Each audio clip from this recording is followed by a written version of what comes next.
I just got on a bridge and my left front tire blew out.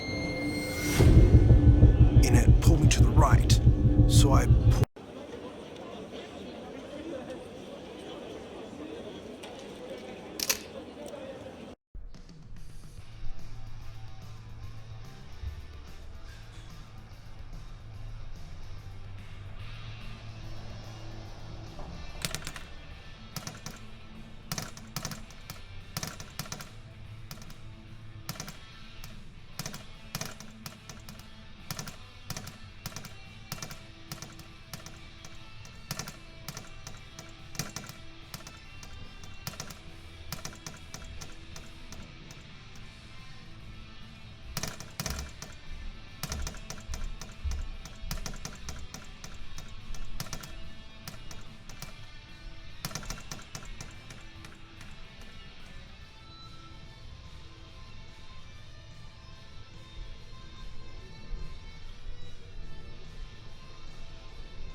Can y'all hear me?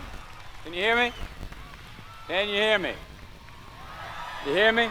You've got a path where today's job is going to become tomorrow's career. But for most of you, the future is probably still pretty fuzzy.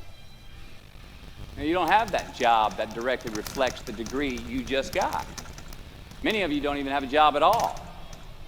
Think about it. You've just completed your scholastic educational curriculum in life, the one that you started when you were 5 years old in kindergarten, up until now, and your future may not be any more clear than it was 5 years ago.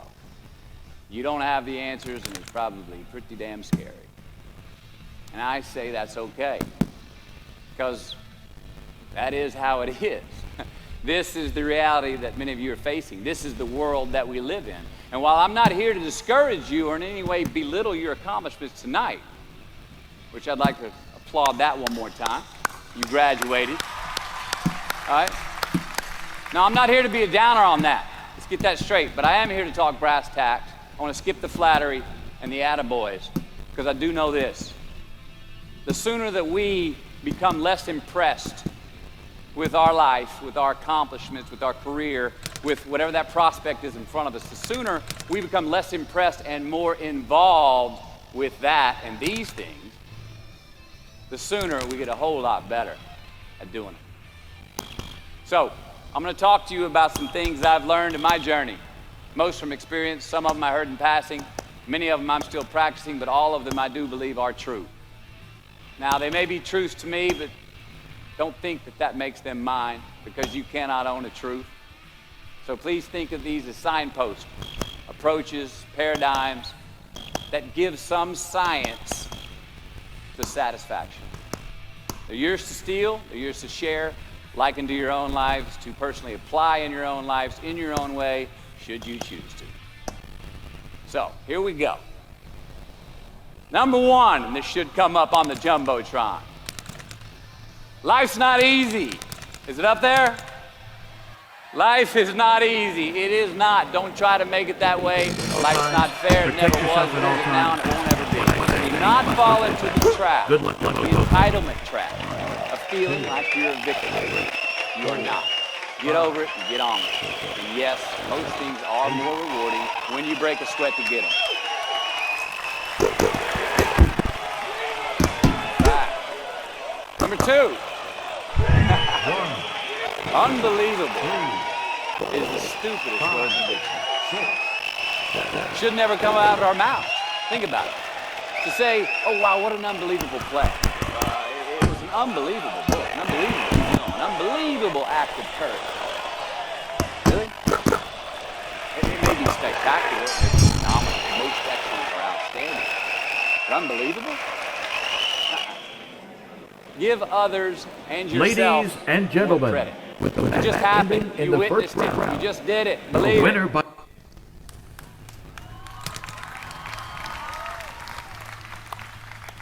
What about the other side of unbelievable? You know, that side when we humans underperform or act out of our best character.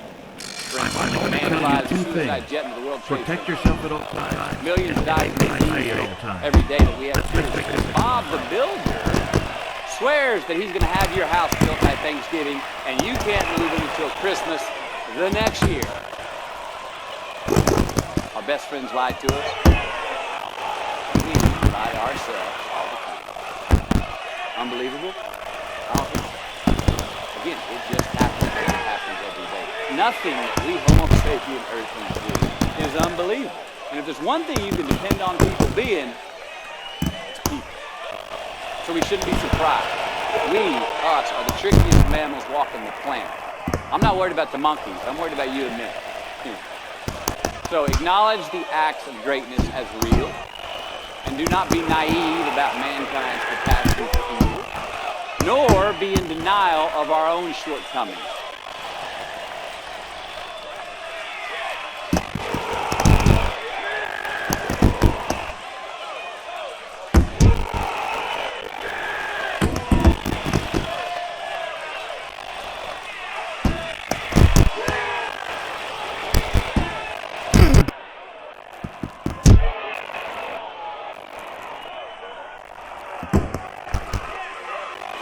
Happiness is an emotional response to an outcome. If I win, I will be happy. If I don't, I won't. It's an if-then, cause and effect, quid pro quo, standard that we cannot sustain because we immediately raise it every time we attain it. You see, happiness demands a certain outcome. It is result reliant. And I say if happiness is what you're after, then you're going to be let down frequently, and you're going to be unhappy much of your time. Joy, though. Joy is a different thing. It's something else. Joy is not a choice. It's not a response to some result. It's a constant. Joy is the feeling that we have from doing what we are passionate to do, no matter the outcome. Now, personally, as an actor, I started enjoying my work and literally being happy when I stopped trying to make the daily labor a means to a certain end. For example, I need this one to be popular. I need my performance to be acknowledged. I need the respect of my people. And all those are reasonable aspirations, but the truth is, as soon as the work, the daily making of the movie, the doing of the deed became the reward in itself for me, I got more box office, more accolades and respect than I ever had before. See, joy is always in process. It's under construction. It is in constant approach, alive and well in the doing of what we're fashioned to do and enjoy. Number 4, define success for yourself. You already like that one? Define success for yourself. Now check this out. I'm in south of New Orleans a few years ago. I went to a voodoo shop. And they had this wooden partition against the wall, these columns. And in these columns were all these vials of these magic potions, right? And the headings above each potion defining what they would give you were things like fertility, health, family, legal health, energy, forgiveness, money. Guess which column was empty? Money. Let's admit it. Money is king today. It's what makes the world go round. It is success. The more we have, the more successful we are, right? And I would argue that our cultural values have even been financialized. Humility is not in vogue anymore. It's too passive. It's a get rich quick on the internet, rich in 15 minutes of fame world that we live in, and we see it every day. But we all want to succeed, right? So the question that we got to ask ourselves is what success is to us, what success is to you. More money? It's fine. I got nothing against money. maybe it's a healthy family. Maybe it's a happy marriage that needs help others, to be famous, to be spiritually sound, to leave the world a little bit better place. Continue to ask yourself that question. Now, your answer may change over time, and that's fine. So do yourself this favor. Whatever your answer is, don't choose anything to jeopardize yourself. Prioritize who you are, who you want to be, and don't spend time with anything that antagonizes your character. Don't drink the Kool-Aid, man. It tastes sweet, but you will get cavities tomorrow, all right? Life is not a popularity contest. Be brave, take the hill, but first answer that question, what's my hill? So, me, how do I define success? For me, my success. Well, for me, it's a measurement of 5 things. We got fatherhood. We got being a good husband. We got my health, mind, body, and spirit. We got career, and we got friendships. These are what's important to me in my life right now. So I try to measure these 5 things each day.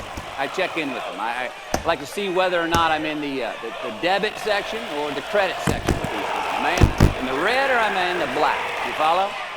For instance, sometimes say my career is rolling. All right, it's way up here in the black, but I see how my relationship with my wife maybe could use a little bit more of my attention. I got to pick up the slack on being a better husband. Get that one out of the red. Or say my spiritual health could use some maintenance. It's down here, but hey, man, my friendships and my social life, they're in high gear, right? I got to recalibrate. Checks and balances. I got to go to Ladies church and and gentlemen. thank you more often, something. But I got to take the tally because I want to keep all 5 in healthy shape. And I know that if I don't take care of it, if I don't keep up maintenance I'm on going it, to tell you 2 things. one of them is going to get Protect weak. yourself at all times. It's going to Obey dip what I too say deep at all into the times. debit section. It's going to go Discipline. bankrupt. It's going to get sick. Die. So first, we have to define success for ourselves. And then, we have to put in the work to maintain it. Make that daily tally. Tend our garden. Keep the things that are important to us in good shape. Let's admit it. We've all got 2 wolves in us. A good one and a bad one. They both want to eat. Best I can tell, we just got to feed that good one a little more than the other. Number 5. The process of elimination is the first step to our identity. AKA, where you are not is as important as where you are. All right, 1992, I got my first job as an actor. 3 lines, 3 days work in a film called Days and Confused. All right.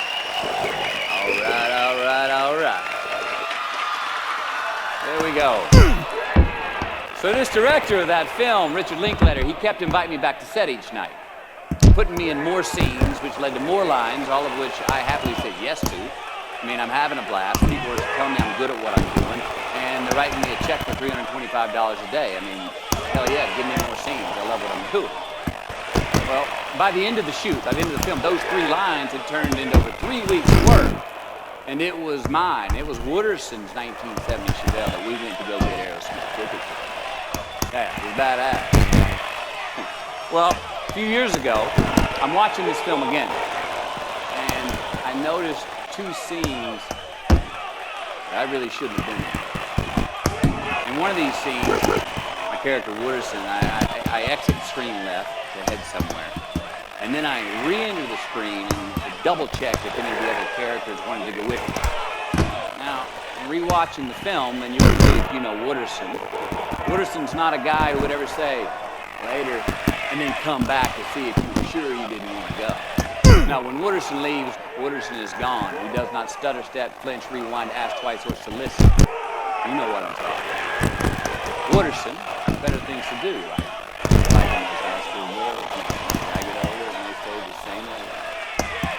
The point is, I should not have been in that scene. Shouldn't have come back. Should have exited screen left. But back then, making my first film, getting invited back to the set, cashing that check, and having a ball, I wanted more screen time. I wanted to be in the scene longer and more and come back into the scene, right? But I shouldn't have been there. Wooderson shouldn't have been there.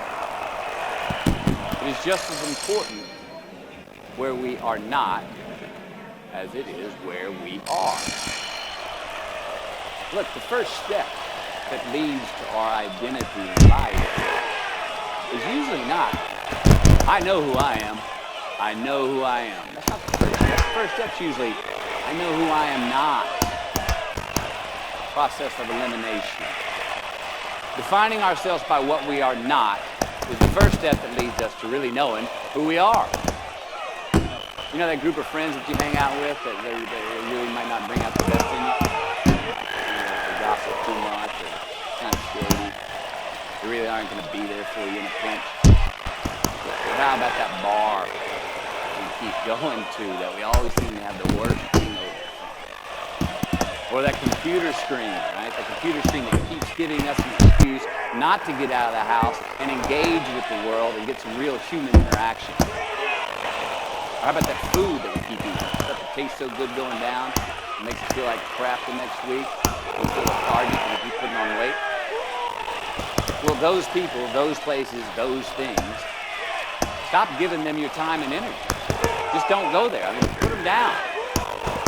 And when you do this, when you do put them down, you quit going there, and you quit giving them your time, you inadvertently find yourself spending more time and in more places that are healthy for you, that bring you more joy.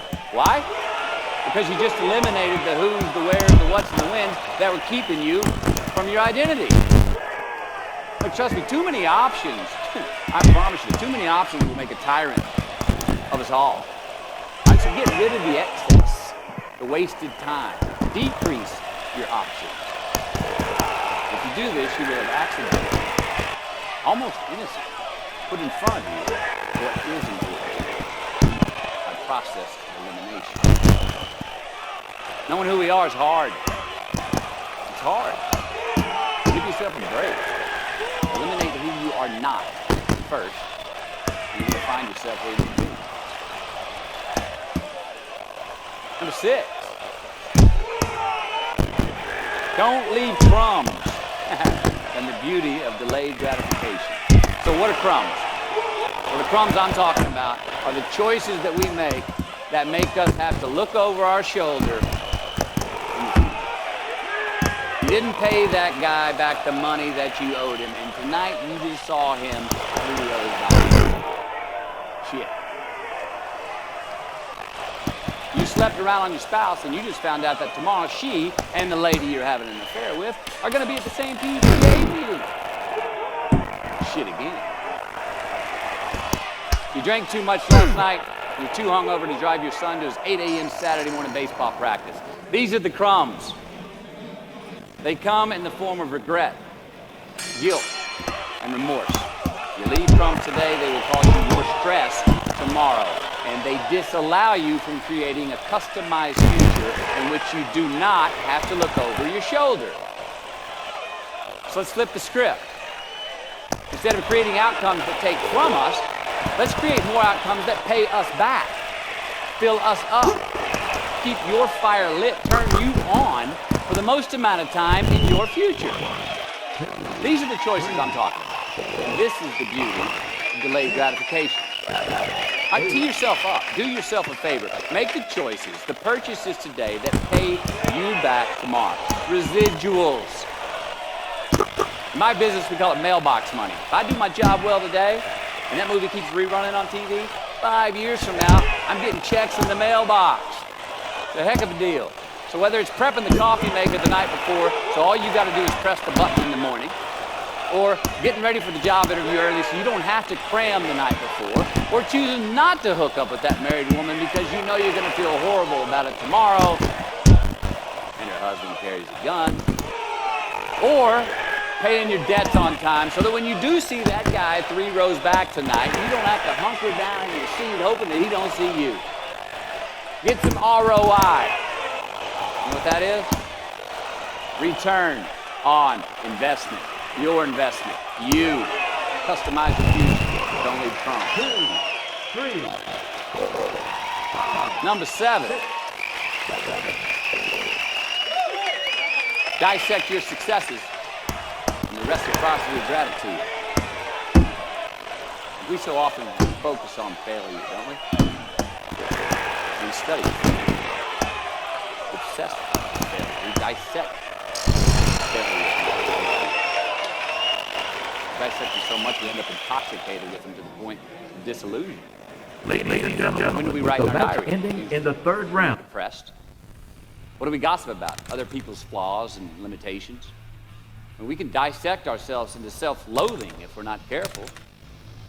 I find that most of the times our obsession with what is wrong just ends up bringing more wrong, Protect yourself at all more times. failure. And what I say, you must obey. The easiest Good luck way to to both dissect sides. success is gratitude. Giving thanks for that which we do have, for what is working.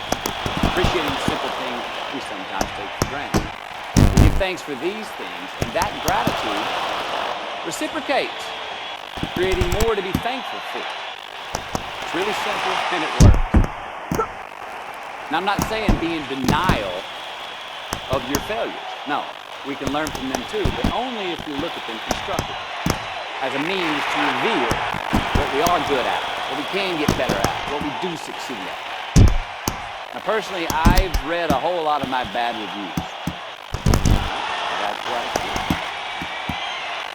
Written by the more talented critics, they're the ones who give constructive bad reviews.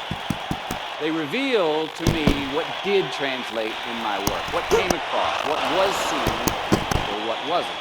Now, I don't obsess on the unfavorable aspect of their review, but I do see what I can learn from it. Because their displeasure actually uncovers and makes more apparent what I do well, what I am successful at, and then I dissect that. Our life's a bird. We try our best, but we don't always do it. Our architecture is a bird as well. 5, Yes, it is. 7, And since we are the architect of our own lives, let's study the habits, the practices, the routines that we have that lead to and feed our success. Our joy, our honest pain, our laughter, our earned tears. Let's dissect that and give thanks for those things. And when we do that, guess what happens? We get better at them. And we have more to dissect. Number 8, make voluntary obligations. All right, mom and dad, since we were young, they teach us things as children. Teachers, schools, the government, and laws, they all give us guidelines for which to navigate this life. Rules to abide by in the name of accountability. I'm not talking about those obligations. I'm talking about the ones that we make with ourselves, with our God, with our own consciousness. I'm talking about the you versus you obligations. We have to have it. Now again, these are not societal laws, expectations that we acknowledge and endow for anyone other than ourselves. These are faith-based obligations that we make on our own. These are not the lowered insurance rates for a good driving record. You will not be fined or put in jail if you do not gratify these obligations I speak of. No one else governs these but you. They are your secrets with yourself, your own private counsel, personal protocols. And while nobody throws you a party when you abide by them, no one's going to arrest you when you break them either, except yourself. 4, There's some cops who got a disturbing police call at 2:30 in the morning because we were playing bongos on purpose. That was me. An honest man's pillow is his peace of mind. And when you lay down on that pillow at night, no matter who's in your bed, 1, we all sleep alone. 3, These are your personal Jimmy Crickets. And there are not enough cops in the entire world to police them. It's on you. It's on you. Number 9. From can to want.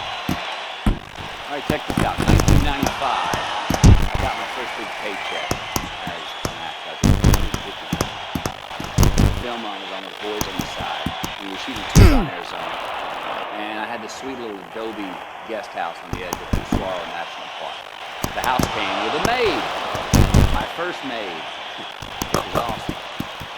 So, I got a friend over in the park. I'm telling her about how happy I am. I the maid, especially the maid.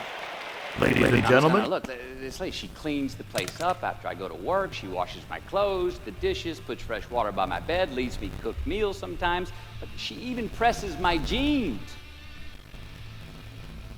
And my friend, she smiles at me, happy that I'm excited over this. And she says, well, that's keep great, it Matt. clean but, at all times. Protect yourself at It's all like times. jeans, And but- what I say, you must listen. I looked up at her, my jaw caught hanging open. I stuttered a moment. I had that dumbass look that you get when you just can hold the truth and you just think about it. It hit me.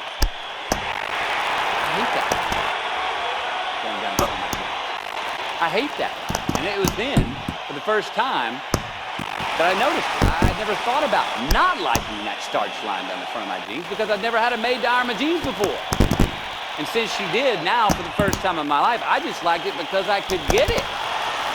I never thought about if I really wanted it. Well, I didn't want it there. That line. And that night I learned something. Just because you can.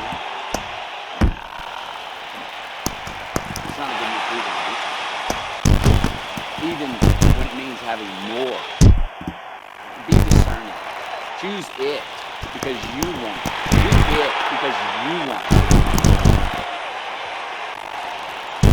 Never had my jeans pressed again. I hate that. Number 10. A roof is a man-made thing. This may cut a little close to the bone since the geography, but I think we all were there and we'll all remember where we were. In January 3rd, 1993, the NFL playoffs, and your Houston Oilers were playing the Buffalo Bills. The Oilers were up 28-3 at halftime, 35-3 early in the third. Frank Reich and the Bills come back to win 41-38 in overtime for one of the greatest comebacks in NFL history. Yeah, the Bills won, but they didn't really beat the Oilers. The Oilers lost that game. They beat themselves.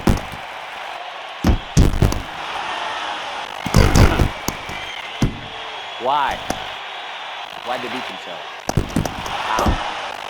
Because at halftime they put a ceiling, a roof, a limit on their belief in themselves.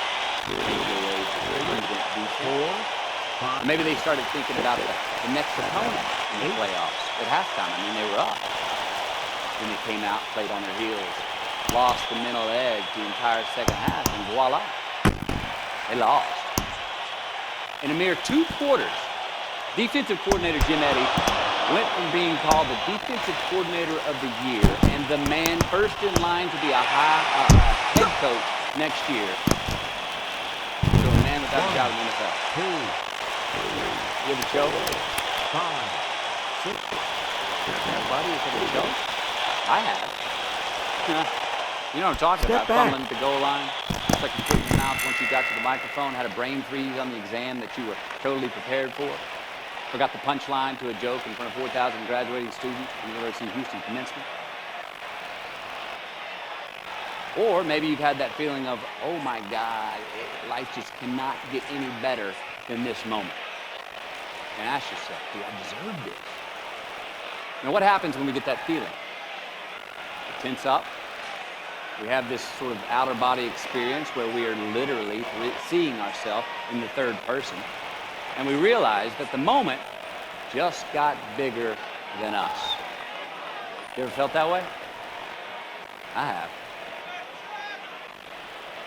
And it's because we have created a fictitious ceiling, a roof, to our expectations of ourselves. A limit where we think it's all too good to be true. But it's not. And it's not our right to say or believe it is. We shouldn't create these restrictions on ourselves. A blue ribbon, a statue, a score, a great idea, the love of our life, a euphoric bliss. Who are we to think that we don't deserve or haven't earned these gifts when we get them? It's not our right. But if we stay in process, right, within ourselves, in the joy of the doing, we will never choke at the finish. Why? because we aren't thinking of the finish line. We're not looking at the clock. We're not watching ourselves on the jumbotron performing the very act that we're in the middle of. No, we're in process. The approach is the destination. You can never finish. Bo Jackson, what do? He used to run over the goal line, through the end zone, and up the tunnel. The greatest snipers and marksmen in the world, they don't aim at the target. They aim on the other side of the target. We do our best when our destinations are beyond the measurement, when our reach continually exceeds our grasp, and when we have immortal finish lines. And when we do this, the race is never over. The journey has no port. The adventure never ends because we are always on the way. So do this, and let somebody else come up and tap you on the shoulder and say, hey, you scored. Let them run up and tap you on the shoulder and say, man, you won. Let them come tell you, you can go home now. Let them say, I love you too. Let them say, thank you. Take the lid off the man-made roofs that we put above ourselves and always play like Ladies and gentlemen, we go back in the second round. The same world that we live in. We see it every day. But we all want to succeed, right? The red The question that we got to ask ourselves is what success is to us, what success is to you. Is it more money? That's fine. I got nothing against money. No. Maybe it's a healthy family. Maybe it's a happy marriage to help others, to be famous, to be spiritually sound, to leave the world a little bit better place than you found it. Continue to ask yourself that question. Now, your answer may change over time, and that's fine. But do yourself this favor. Whatever your answer is, don't choose anything that will jeopardize yourself. Prioritize who you are, who you want to be, and don't spend time with anything that antagonizes your character. Don't drink the Kool-Aid, man. It tastes sweet, but you will get cavities tomorrow, all right? Life is not a popularity contest. Be brave, take the hill, but first answer that question, what's my hill? So, how do I define success? For me, myself. For me, it's a measurement of 5 things. We got fatherhood. We got being a good husband. We got my health, mind, body, and spirit. We got career, and we got friendships. These are what's important to me in my life right now. So I try to measure these 5 things each day. I check in with them. I like to see whether or not I'm in the debit section or the credit section with each one. Am I in the red or am I in the black? You follow? For instance, sometimes say my career's rolling. All right, it's way up here in the black, but I see how my relationship with my wife maybe could use a little bit more of my attention. I got to pick up the slack on being a better husband. Get that one out of the red. Or say my spiritual health could use some maintenance. It's down here, but hey, man, my friendships and my social life, they're in high gear, right? I got to recalibrate. Checks and balances. I got to go to church. Remember to say thank you more often. Something. But I got to take the talent because I want to keep all 5 in healthy shape. And I know that if I don't take care of it, if I don't keep up maintenance on them, one of them is going to get weak, man. It's going to dip too deep into the debit section. It's going to go bankrupt. It's going to get sick, die.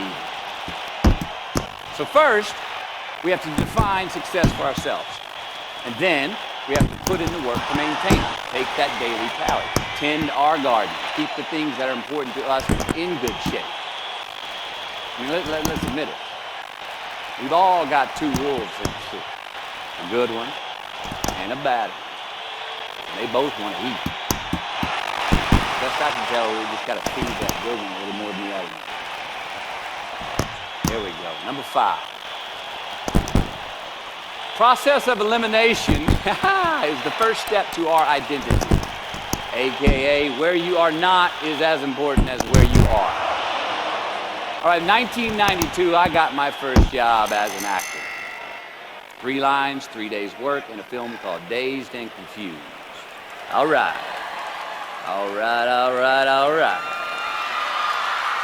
There we go.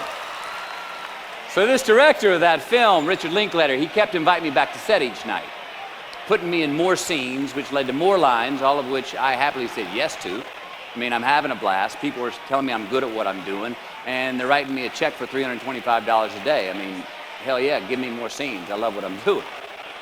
Well, by the end of the shoot, by the end of the film, those 3 lines had turned into over 3 weeks' work, and it was mine. It was Wooderson's 1970 Chevelle that we went to go get Aerosmith tickets in. Yeah, it was badass. Well, a few years ago, I'm watching this film again, and I noticed 2 scenes that I really shouldn't have been in. In one of these scenes, my character Wooderson, I exit the screen left to head somewhere, and then I re-enter the screen and double-check if any of the other characters wanted to go with me. Now, in rewatching the film, and you'll agree if you know Wooderson, Wooderson's not a guy who would ever say, later, and then come back to see if you were sure you didn't want to go. Now, when Wooderson leaves, Wooderson is gone. He does not stutter, step, flinch, rewind, ask twice, or solicit. You know what I'm talking about. Wooderson, better things to do. Like in those high school boys, they all get older and they stay the same. The point is, I should not have been in that scene. Shouldn't have come back. Could have exited the screen left, never come back. But back then, making my first film, getting invited back to the set, cashing that check, and having a ball, I wanted more screen time. I wanted to be in the scene longer and more and come back into the scene, right? But I shouldn't have been there. Wooderson shouldn't have been there. It is just as important where we are not as it is where we are. Look, the first step that leads to our identity in life is usually not, I know who I am. I know who I am. That's not the first step. The first step's usually, I know who I am not. Process of elimination. Defining ourselves by what we are not is the first step that leads us to really knowing who we are. You know that group of friends that you hang out with that they really might not bring out the best in you? You know, they gossip too much or kind of shady. They really aren't going to be there for you in a pinch. Or how about that bar that we keep going to that we always seem to have the worst hangover from? Or that computer screen, right? The computer screen that keeps giving us an excuse not to get out of the house and engage with the world and get some real human interaction. Or how about that food that we keep eating? Stuff that tastes so good going down, it makes us feel like crap the next week. We feel lethargic and we keep putting on weight. Well, those people, those places, those things, stop giving them your time and energy. Just don't go there. I mean, put them down. And when you do this, when you do put them down, you quit going there, and you quit giving them your time, you inadvertently find yourself spending more time and in more places that are healthy for you, that bring you more joy. Why? Because you just eliminated the who's, the where's, the what's, and the when's that were keeping you from your identity. But trust me, too many options, I promise you, too many options will make a tyrant of us all. All right, so get rid of the excess, the wasted time. Decrease your options. If you do this, you will have accidentally, almost innocently, put in front of you what is important to you by process of elimination. Knowing who we are is hard. It's hard. Give yourself a break. Eliminate who you are not first, and find yourself where you need to be. Number 6,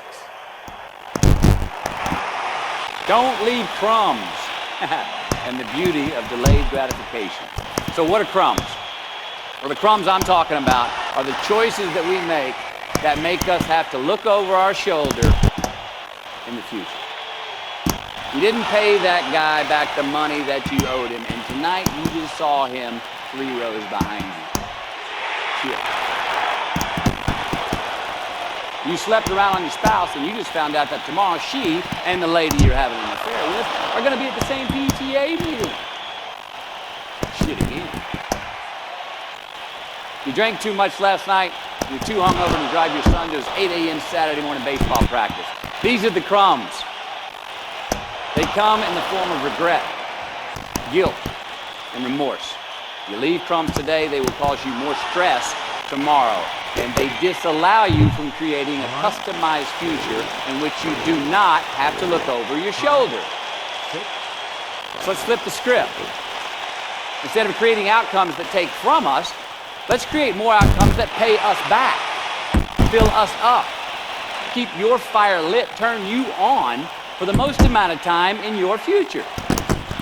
These are the choices I'm talking about. And this is the beauty of delayed gratification. All right, tee yourself up. Do yourself a favor. Make the choices, the purchases today that pay you back tomorrow. Residuals. In my business, we call it mailbox money. If I do my job well today, and that movie keeps rerunning on TV, 5 years from now, I'm getting checks in the mailbox. It's a heck of a deal. So whether it's prepping the coffee maker the night before, so all you got to do is press the button in the morning, or getting ready for the job interview early so you don't have to cram the night before, or choosing not to hook up with that married woman because you know you're going to feel horrible about it tomorrow, and her husband carries a gun, or paying your debts on time so that when you do see that guy 3 rows back tonight, you don't have to hunker down in your seat hoping that he don't see you. Get some ROI. You know what that is? Return on investment. Your investment. You. Customize your future. Don't leave crumbs. Number 7. Dissect your successes and the reciprocity of gratitude. We so often focus on failure, don't we? We study failure. We're obsessed with failure. We dissect failure and our failures. We dissect them so much we end up intoxicated with them to the point of disillusion. And when do we write in our diary? Usually when we're depressed. What do we gossip about? Other people's flaws and limitations. And we can dissect ourselves into self-loathing if we're not careful. I find that most of the times our obsession with what is wrong just ends up breeding more wrong, more failure. The easiest way to dissect success is through gratitude. Giving thanks for that which we do have, for what is working. Appreciating the simple things we sometimes take for granted. We give thanks for these things, and that gratitude reciprocates, creating more to be thankful for. It's really simple, and it works. Now, I'm not saying be in denial of your failures. No, we can learn from them too, but only if we look at them constructively, as a means to reveal what we are good at, what we can get better at, what we do succeed at. Now, personally, I've read a whole lot of my bad reviews. That's quite a few. Written by the more talented critics, they are the ones who give constructive. They reveal to me what did translate in my work, what came across, what was seen, or what wasn't. Now, I don't obsess on the unfavorable aspect of their review, but I do seek what I can learn from it. Because their displeasure actually uncovers and makes more apparent what I do well, what I am successful at, and then I dissect that. Our life's a verb. We try our best, we don't always do it. Well, architecture is a verb as well. Yes, it is. And since we are the architects of our own lives, let's study the habits, the practices, the routines that we have that lead to and feed our success. Our joy, our honest pain, our laughter, our earned tears. Let's dissect that and give thanks for those things. And when we do that, guess what happens? We get better at them. And we have more to dissect. Ladies and gentlemen, with the Number 8, make voluntary obligations. All right, mom and dad, since we were young, they teach us things as children. Teachers, mentors, the government, and on laws, they all give us guidelines for which to navigate this life. Rules to abide by in the name of accountability. I'm not talking about those obligations. I'm talking about the ones that we make with ourselves, with our God, with our own consciousness. I'm talking about the you versus you obligations. We have to have them. Now again, these are not societal laws and expectations that we acknowledge and endow for anyone other than ourselves. These are faith-based obligations that we make on our own. These are not the lowered insurance rates for a good driving record. You will not be fined or put in jail if you do not gratify these obligations I speak of. No one else governs these but you. They are your secrets with yourself, your own private counsel, personal protocols. And while nobody throws you a party when you abide by them, no one's going to arrest you when you break them either, except yourself. Or some cops who got a disturbing the peace call at 2:30 in the morning because you were playing bongos in your birthday suit. That was me. An honest man's pillow is his peace of mind. And when you lay down on that pillow at night, no matter who's in your bed, we all sleep alone.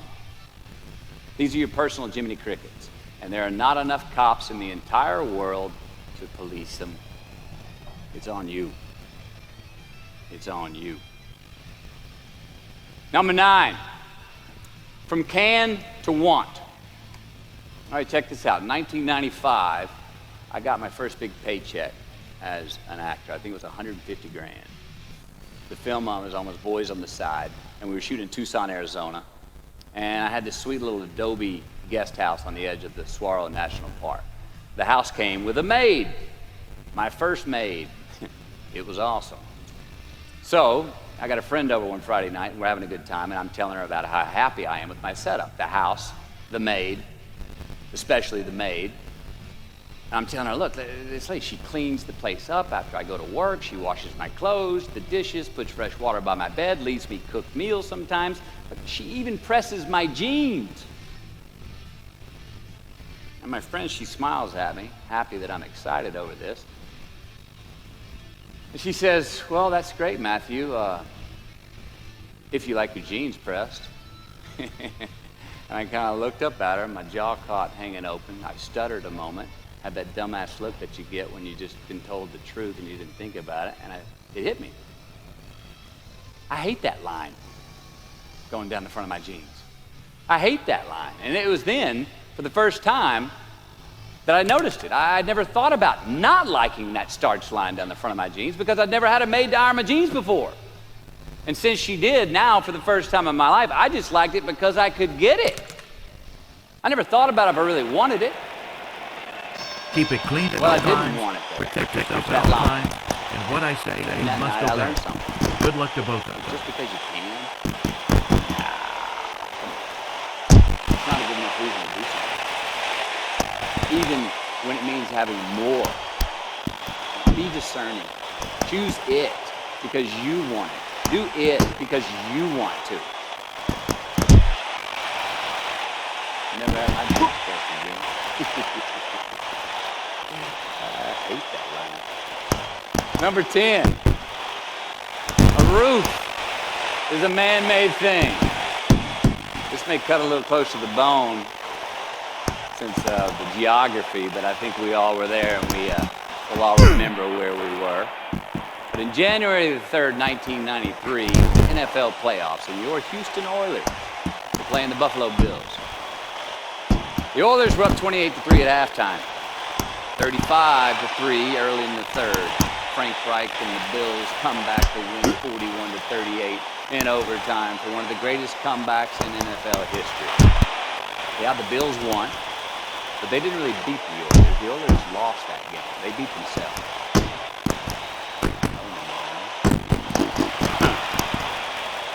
Why? Why'd they beat themselves? Or how? Was it because at halftime they put a ceiling, a roof, a limit on their belief in themselves, aka the prevent defense? Or maybe they started thinking about the next opponent in the playoffs at halftime. I mean, they were up. Then they came out, played on their heels, lost the mental edge the entire second half, and voila, they lost.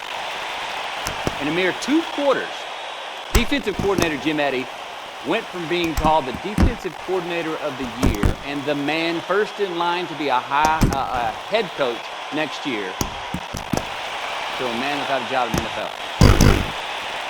Did the choked? Nobody has ever choked? I have. You know what I'm talking about, fumbling at the goal line, stuck your foot in your mouth once you got to the microphone, had a brain freeze on the exam that you were totally prepared for. Forgot the punchline to a joke from 4,000 graduating students at the University of Houston commencement. Or maybe you've had that feeling of, oh my God, life just cannot get any better than this moment. And ask yourself, do I deserve this? Now what happens when we get that feeling? We tense up. We have this sort of outer body experience where we are literally seeing ourselves in the third person. And we realize that the moment just got bigger than us. You ever felt that way? I have. And it's because we have created a fictitious ceiling, a roof, to our expectations of ourselves. A limit where we think it's all too good to be true. But it's not. And it's not our right to say or believe it is. We shouldn't create these restrictions on ourselves. A blue ribbon, a statue, a score, a great idea, the love of our life, a euphoric bliss. Who are we to think that we don't deserve or haven't earned these gifts when we get them? It's not our right. But if we stay in process, right, within ourselves, in the joy of the doing, we will never choke at the finish line. Why? Because we aren't thinking of the finish line. Because we're not looking at the clock. We're not watching ourselves on the Jumbotron performing the very act that we're in the middle of. No, we're in process. The approach is the destination, and we are never finished. Bo Jackson, what did he do? He used to run over the goal line, through the end zone, and up the tongue. The greatest snipers and marksmen in the world, they don't aim at the target. They aim on the other side of the target. We do our best when our destinations are beyond the measurement, when our reach continually exceeds our grasp, and when we have immortal finish lines. When we do this, the race is never over. The journey has no port. The adventure never ends because we are always on the way. So do this, and let somebody else come up and tap you on the shoulder and say, hey, you scored. Let them run up and tap you on the shoulder and say, man, you won. Let them come tell you, you can go home now. Let them say, I love you too. Let them say, thank you. Take the lid off the man-made roofs that we put above ourselves and always play like an underdog. There you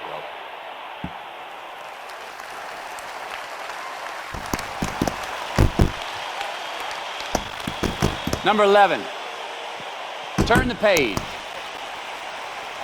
The late and great University of Texas football coach Darrell Royal. I don't know if y'all remember him. He won a national championship in '69. He won a couple of national championships. I know Darrell Royal.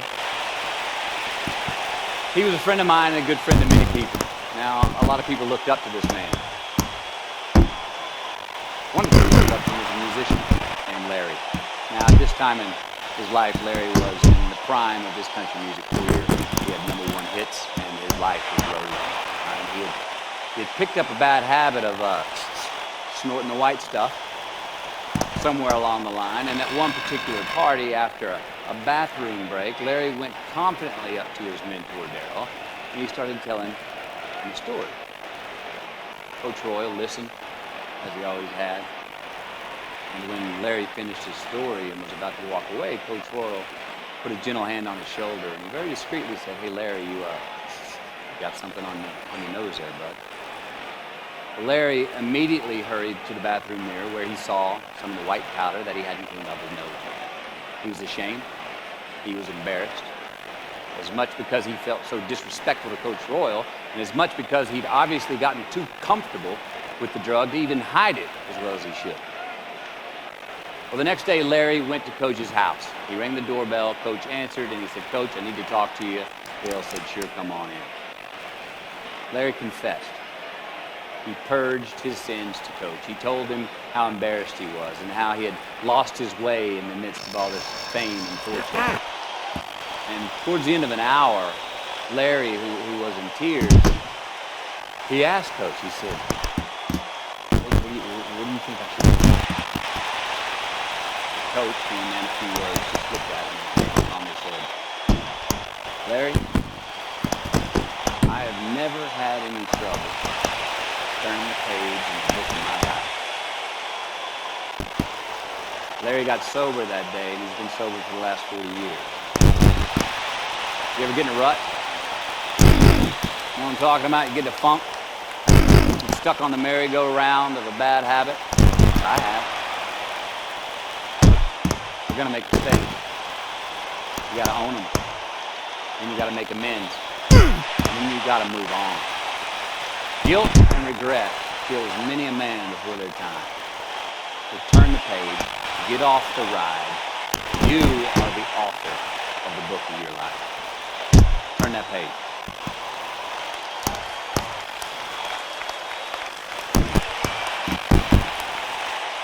Number 12. Give your obstacles credit. You know those no fear t-shirts that were out? I don't know if you used to wear them 10 years ago, no fear. Anybody remember those, or is it just me? I saw them everywhere. All right. I don't get them. I never did. I mean, hell, I try to scare myself at least once a day. I mean, I get butterflies every morning before I go to work. I was nervous before I got here to speak tonight. I think fear is a good thing. Now, why? Because it increases our need to overcome that fear. All right, so say your obstacle is fear of rejection. All right, you want to ask her out, or you want to ask him out, but you fear that he or she may say no. All right, you want to ask your boss for that promotion, but you're scared you're overstepping the bounds.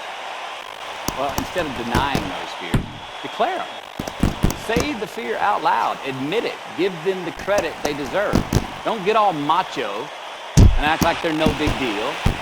And don't get paralyzed by denying that they exist and therefore abandoning your need to overcome them. I mean, I'd even subscribe to the belief that we're all destined to have to do the thing that we fear the most anyway, at some point. So give your obstacles credit, and you will, 1, find the courage to overcome them, or you will, 2, see more clearly that they're not really worth prevailing. So be brave, have courage, and when you do, you get stronger, you get more aware, you get more respectful of yourself and that which you fear. Number 13. So how do we know when we cross the truth? 13. I was asking, why did I pick 13? That's an unlucky number. I don't know when 13 got the bad rap and became the monitor of numerology. It's never done me wrong in 13. In fact, 13 has been a pretty lucky number for me, and I want to tell you how. I've always taken these 21-day trips by myself to far-off places where I usually don't know the language and nobody knows my name. They're adventures, 1, but they're also a purge. They're a cleanse for me. They're like a 21-day fast from attention, from all the things I have in my well-appointed life. They're a check out so I can check in with me. See how I'm doing. Be forced to be my own and my own company. Have a look in my mirror. We all know what can happen when we do that. Sometimes we do not like what we see. Well, in 1996, right after I got famous from a film I did called A Time to Kill, I headed out on one of these 21-day walkabouts, and this time to the jungles and the mountains of Peru. The sudden fame that I'd just gotten was somewhat unbalancing. My face was everywhere. Everyone wanted a piece of me. People I met were swearing that they loved me. Everywhere I went, there I was on a billboard, a magazine cover. It was just weird overall. You know, I was asking myself, what's the reality in this and what's the bullshit? Did I deserve all this? These were all questions I was asking myself. Well, who was I was another. Now, there's always an initiation period with these trips. An amount of time that it takes for the place to initiate the traveler. The time it takes to disconnect from the world that we just left and become completely present in the one we are traveling in. Now for me, that initiation period usually lasts about 13 days. 13 hellish days until I'm out of my own way. And after that, the whole trip is really fun and just be said. Well, it was the night of the 12th day of my 21-day trip. I'm settling into camp. I'd already hiked 80 miles to this point. I had a 3-day trek ahead of me to Machu Picchu. And I was full on sick of myself. Wrestling with the loss of my anonymity. I was guilt-ridden for sins of my past. I had a lot of regret. I was lonely, disgusted with my company, mine. And I was doing a pretty good job of mentally beating the shit out of myself. Anyway, grappling with these demons on this night, I couldn't sleep.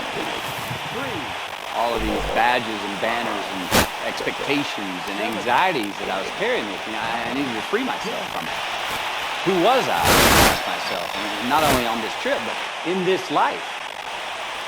With, anyway, ourselves. Ladies That and morning on, the gentlemen, adventure with was those awesome. in I was the present. fourth I was out of my round, own way. You're Not going to find anticipating knockout. next. I was embracing only what was in front of my eyes and giving everything the justice that it deserved. You see, I crossed the truth that morning. Now, did I find it? I'm only going to I tell don't you know. two I think things. it found me. Protect yourself at all times. Why? And obey Because what I put say at all myself in a times. place to Let's be make found. this a clean fight. I put myself in a place to receive the truth. So how do we know when we cross the truth?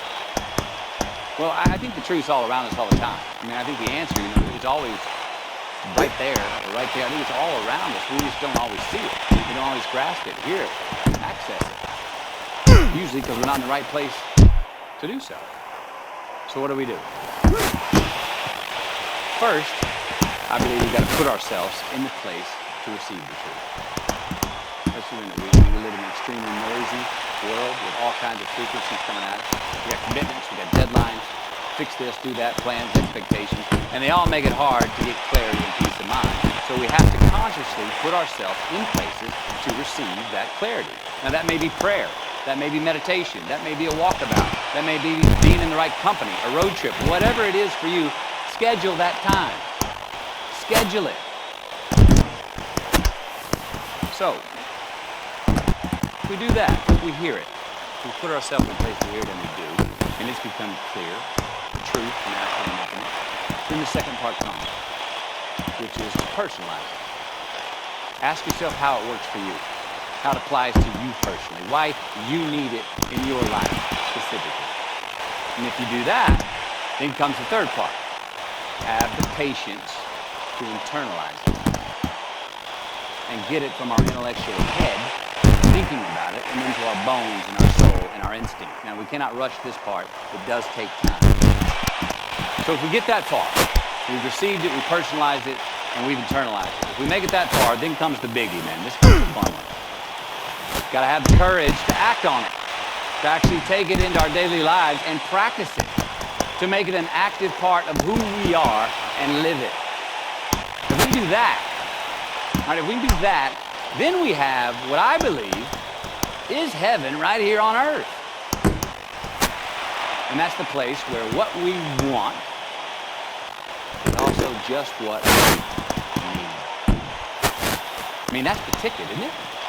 Think about it. I know that's where I want to live. So while we're here, and they're gonna run across the Jumbotron, let's make it a place where we break a sweat, where we believe, where we enjoy the process of succeeding in the places and ways that we are fashioned to, where we don't have to look over our shoulder because we're too busy doing what we're good at, voluntarily keeping our own counsel because we want to, traveling towards immortal finish lines. We write our own book, overcoming our fears. We make friends with ourselves. And that is the place that I'm talking about. Thank you. Good luck. And just keep living.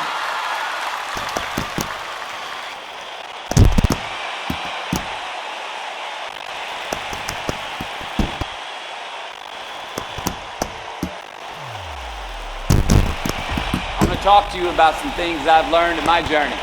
Most from experience, some of them I heard in passing. Many of them I'm still practicing, but all of them I do believe are true.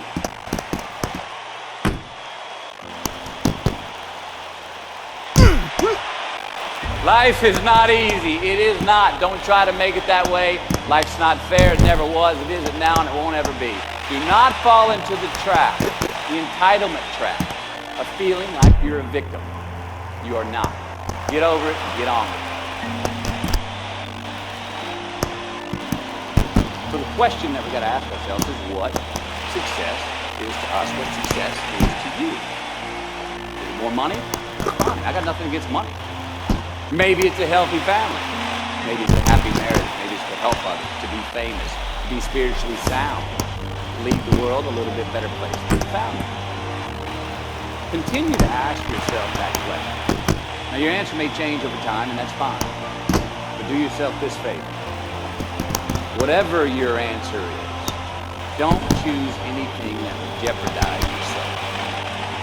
Prioritize who you are, who you want to be, and don't spend time with anything that antagonizes your character. Be brave, take the hill, but first answer that question, what's my hill? So first, we have to define success for ourselves. Then, we have to put in the work to maintain it. Take that daily tally. Tend our garden. Keep the things that are important to us in good shape. Where you are not is as important as where you are. It is just as important where we are not as it is where we are. Look, the first step that leads to our identity in life is usually not, I know who I am. I know who I am. That's not the first step. The first step's usually, I know who I am not. Process of elimination. Defining ourselves by what we are not is the first step that leads us to really knowing who we are. You know that group of friends that you hang out with that they really might not bring out the best in you? You know, they gossip too much, or kind of shady. They really aren't going to be there for you in a pinch. Or how about that bar keep going to that we always seem to have the worst hangover?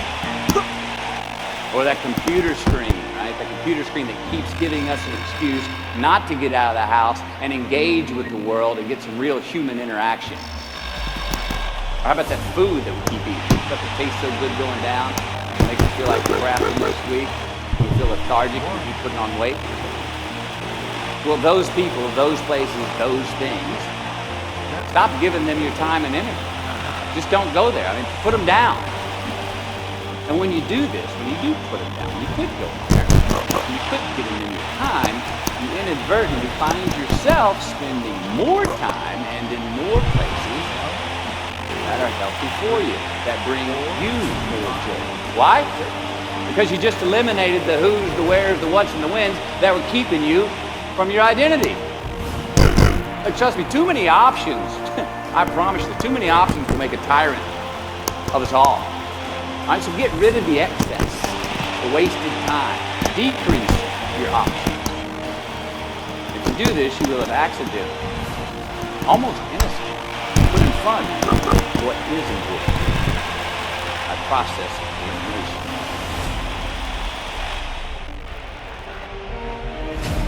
Knowing who we are is hard. With the magic. It's hard.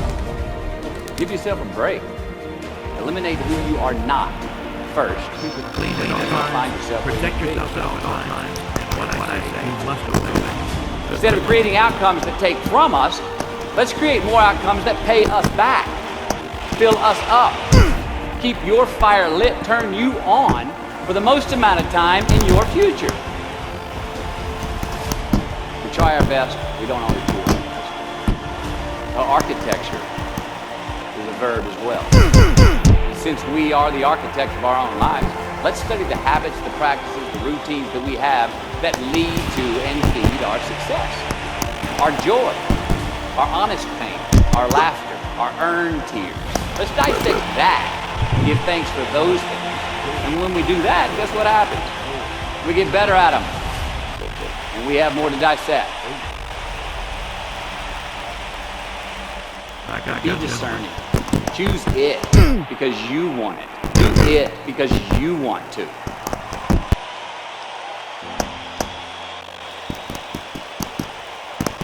You're gonna make a mistake. You gotta own them. Then you gotta make amends. And then you gotta move on. Guilt and regret kills many a man before their time. So turn the page, get off the ride. You are the author of the book of your life.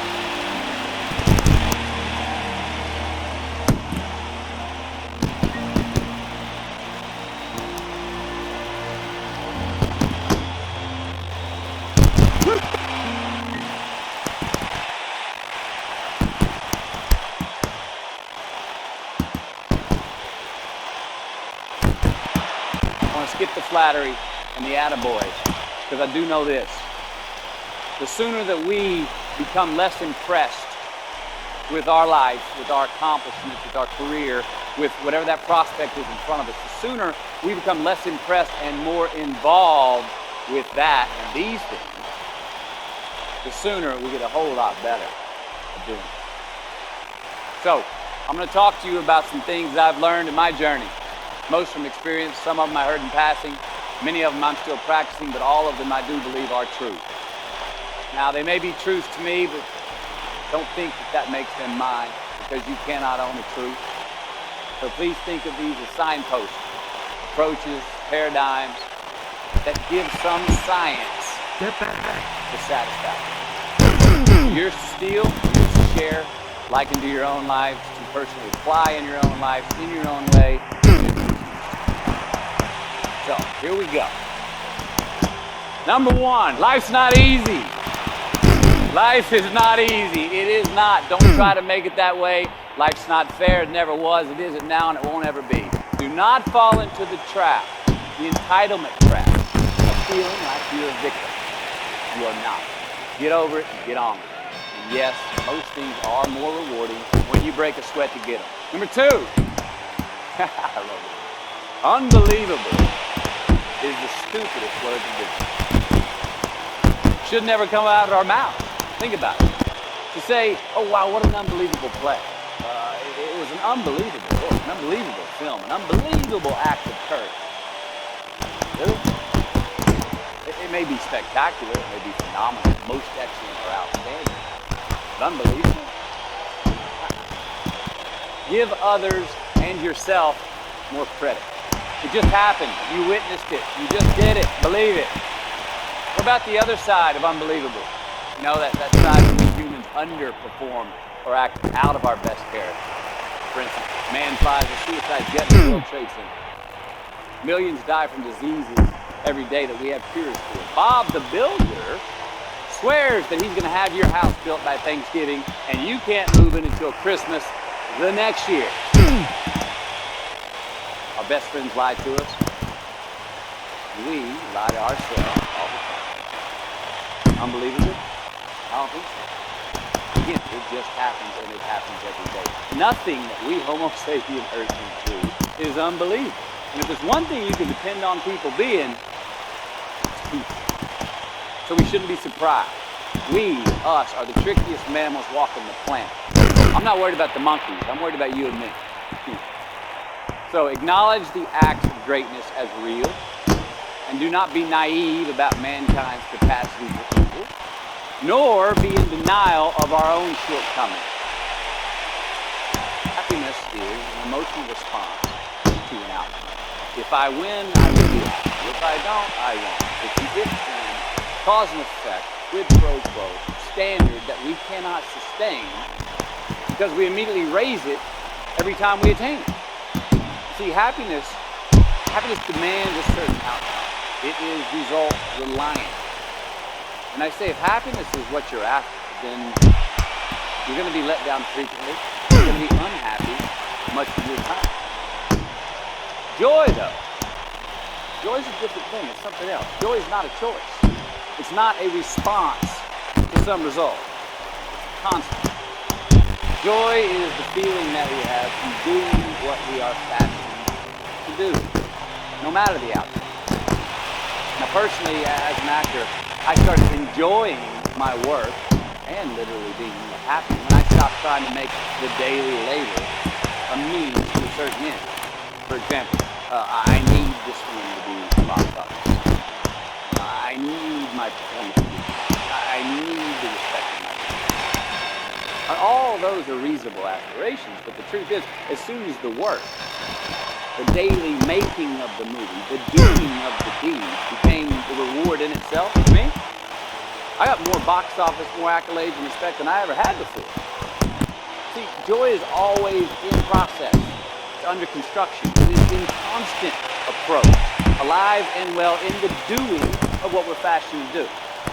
And enjoy. Number 4, define success for yourself. Define success for yourself. Now check this out. I'm in south of New Orleans a few years ago. I went to a movie shop. Wouldn't partake these columns are these vials of these magic potions, right? And the headings above each potion defining what they would give you were things like fertility, health, family, legal help, energy, forgiveness, money. Guess which column is empty? Money. Let's admit it. Money is king today. It's what makes the world go round. It is success. The more we have, the more successful we are, right? And I would argue that our cultural values have even been financial. Humility is not the vogue anymore. It's too passive. To get rich quick on the internet, richest 15 minutes of fame world that we live in, and we see it every day. But we all want to succeed, right? So the question that we got to ask ourselves is what success is possible success to you? More money?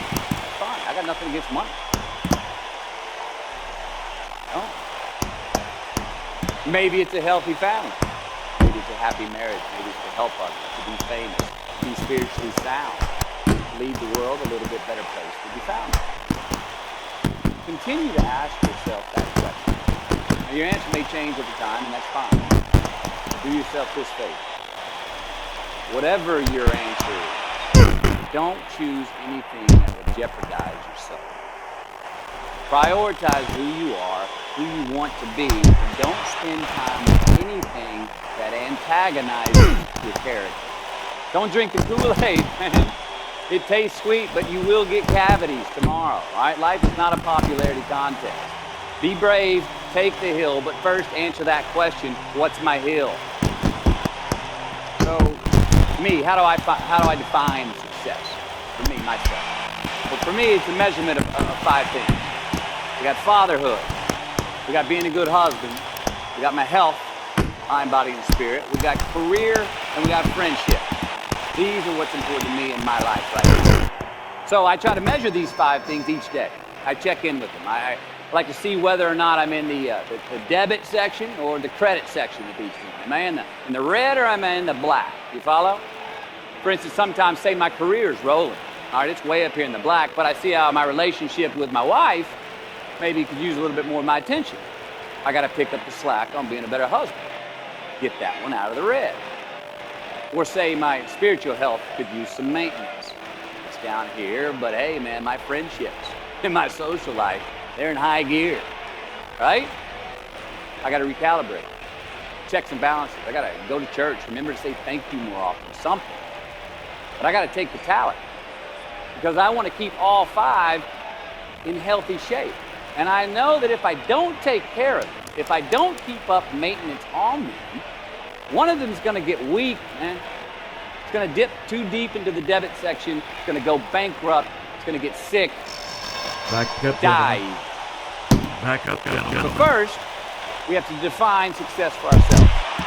Then, we have to put in the work to maintain it. Take that daily tally. Tend our garden. Keep the things that are important to us in good shape. And let's admit it. We've all got 2 wolves in the city. A good one and a bad one. They both want to eat. Best I can tell, we just got to feed that good one a little more than the other. There we go. Number 5. Process of elimination is the first step to our identity. AKA, where you are not is as important as where you are. All right, 1992, I got my first job as an actor. 3 lines, 3 days work in a film called Dazed and Confused. All right. All right, all right, all right. There we go. So this director of that film, Richard Linklater, he kept inviting me back to set each night, putting me in more scenes, which led to more lines, all of which I happily said yes to. I mean, I'm having a blast. People are telling me I'm good at what I'm doing, and they're writing me a check for $325 a day. I mean, hell yeah, give me more scenes. I love what I'm doing. Well, by the end of the shoot, by the end of the film, those 3 lines had turned into over 3 weeks' work, and it was mine. It was Wooderson's 1970 Chevelle that we went to go get Aerosmith. Yeah, it was badass. Well, a few years ago, I'm watching this film again, and I noticed 2 scenes that I really shouldn't have been in. In one of these scenes, my character Wooderson, I exit the screen left, I head somewhere, and then I re-enter the screen and double check if any of the other characters wanted to go with me. Now, rewatching the film, and you'll agree if you know Wooderson's not a guy who would ever say, later, and then come back to see if you were sure you didn't need to go. Now, when Wooderson leaves, Wooderson is gone. He does not stutter, step, flinch, rewind, ask twice, look to listen. You know what I'm talking about. Wooderson, better things to do, like him in the South Street Girl, drag it over, and then say the scene. The point is, I should not have been in that scene. I shouldn't have come back. I should have exited the screen and never come back. But back then, making my first film, getting invited back to the set, cashing that check, and having a ball, I wanted more screen time. I wanted to be in the scene longer and more and come back into the scene, right? But I shouldn't have been there. Wooderson shouldn't have been there. It is just as important where we are not as it is where we are. The first step that leads to our identity in life is usually not, I know who I am. I know who I am. That's not the first step. The first step's usually, I know who I am not. Process of elimination. Defining ourselves by what we are not is the first step that leads us to really knowing who we are. You know that group of friends that you hang out with that they really might not bring out the best in you? You know, they gossip too much, they're kind of shady. They really aren't going to be there for you in a pinch. Or how about that bar that you keep going to that we always seem to have the worst English? Or that computer screen, right? The computer screen that keeps giving us an excuse not to get out of the house and engage with the world and get some real human interaction. Or how about that food that we keep eating? Stuff that tastes so good going down and makes us feel like crap the next week. We feel lethargic and keep putting on weight. Well, those people, those places, those things, stop giving them your time and energy. Just don't go there. I mean, put them down. And when you do this, when you do put them, you quit those there, you quit giving them your time, you inadvertently find yourself spending more time in more places that are healthy for you, that bring you more joy. Why? Because you just eliminated the who's, the where's, the what's, and the when that were keeping you from your identity. But trust me, too many options, I promise you, too many options will make a tyrant of us all. All right, so get rid of the excess, the wasted time. Decrease your options. If you do this, you will have accidentally, almost missed, put in front of you what is important. That process. Knowing who we are is hard. It's hard. Give yourself a break. Eliminate who you are not first. You're going to find yourself where you need to be. Number 6. Don't leave crumbs. And the beauty of delayed gratification. So what are crumbs? Well, the crumbs I'm talking about are the choices that we make that make us have to look over our shoulder in the future.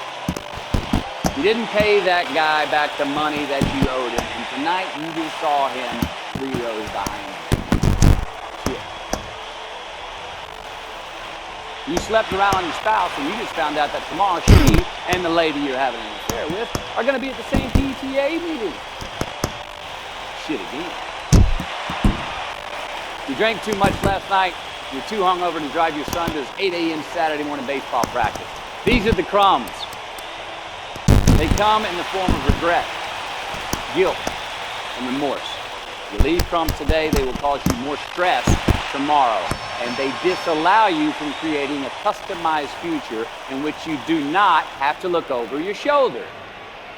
Ladies Let's flip and the script. gentlemen, going into the fourth Instead of part, creating the outcomes judges that have take determined from by us, unanimous let's decision. create more outcomes that pay us back. The winner is Fill us Illinois. up.